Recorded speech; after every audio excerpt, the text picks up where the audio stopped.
ఈరోజు ప్రజాపాలన ప్రగతి ప్రణాళికలో భాగంగా నియోజకవర్గ స్థాయి సమావేశంపై విచ్చేసిన మన గౌరవ అతిథులు జిల్లా కలెక్టర్ గారికి, అలాగే అడిషనల్ ఎస్పీ గారికి, అలాగే మేడం గారికి, మిగతా డిపార్ట్మెంట్ అందరికీ, అలాగే వేదిక ముందున్న ప్రతి ఒక్కరికి నా యొక్క నమస్కారాలు తెలియజేస్తూ, ఏదైతే మన 99 యాక్షన్లో భాగంగా మన గౌరవ ముఖ్యమంత్రి గారు చేపట్టిన 10 అంశాలు, అంటే మన జీవితంలో అవి ప్రతి ఒక్కటి ఒక భాగంలాగానే ఉన్నాయి.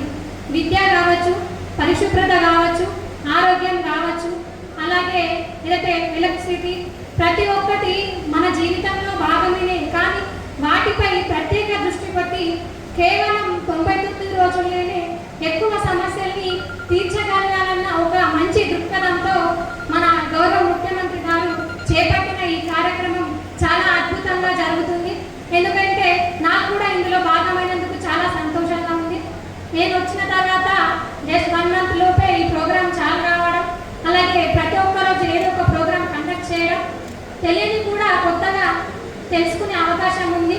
ఎందుకంటే ఎవరైతే నిరుపేదలు ఉంటారో ఒకసారి వాళ్ళకు మనం ఇందిరమ్మ ఇల్లు ఇస్తే చూసిన తర్వాత ఆ గృహప్రవేశం రోజు నేను కనుక వెళ్ళినట్లయితే నా చేతుల మీద జరిగినప్పుడు వాళ్ళ కళ్ళల్లో చూసిన ఆనందం నాకు చాలా సంతోషంగా ఉంది.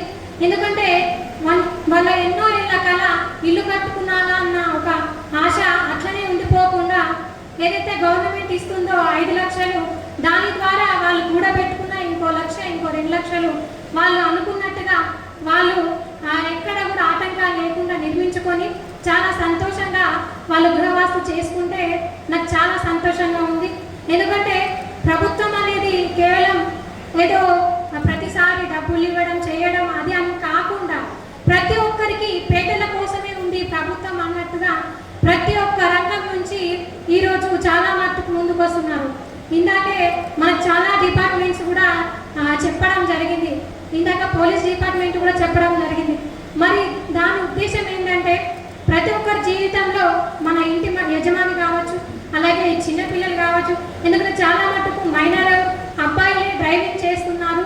ఒకవేళ ఒక ఫ్యామిలీలో అనుకోకుండా ఆ నెగ్లిజెన్స్తోని హెల్మెట్ లేకుండా వేగంతో కనుక వెళ్ళినట్లయితే ఆ ఒక్క కుటుంబమే కాకుండా ఆయన వేగంతో పాటు ఎదుటిగా వచ్చిన వ్యక్తిని కూడా వాళ్ళు దాని యొక్క డ్రైవింగ్ వల్ల ఎదుటి మనిషి నష్టపోవడం కాక తాను కూడా తన జీవితం కోల్పోయి వాళ్ళ యొక్క కుటుంబం కూడా నష్టపోతుంది. ఆ కుటుంబాన్ని ఎవరు అంటే పూర్తి చేయలేరు. ఒక కుటుంబంలో ఒక వ్యక్తి కనుక మరణించినట్లయితే ఆ బాధ ప్రత్యేకంగా ఎవరికి చెప్పాల్సిన అవసరం లేదు.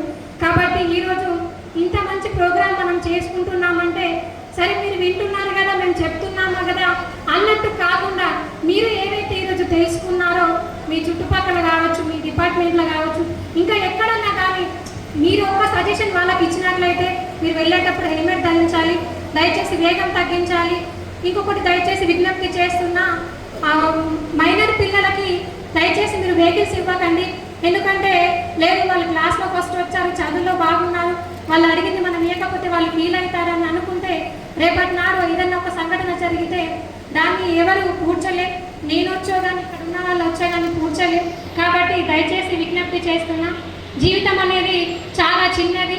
ఆ జీవితంలో మనం సమస్యలు వస్తాయి, ప్రతి ఒక్కటి ఉంటాయి. కానీ దాన్ని ఎదుర్కొని మనం నిర్భయంగా ఎక్కడ భయపడకుండా బ్రతకాలి. అలాగే ఎక్కడ కూడా డ్రగ్స్ కానీ అది కానీ చిన్నపిల్లలకి వాటి నుంచి దూరంగా ఉంచే ప్రయత్నం మన వంతుగా మనం తప్పకుండా చేయాలి. ఎందుకంటే మన పిల్లలకి మనం చెప్పగలిగితే, మనం కనుక దాన్ని దూరంగా ఉంచగలిగితే మన ఫ్యామిలీతో పాటు ఇంకో ఫ్యామిలీ కూడా బతికే అవకాశం ఉంటుంది.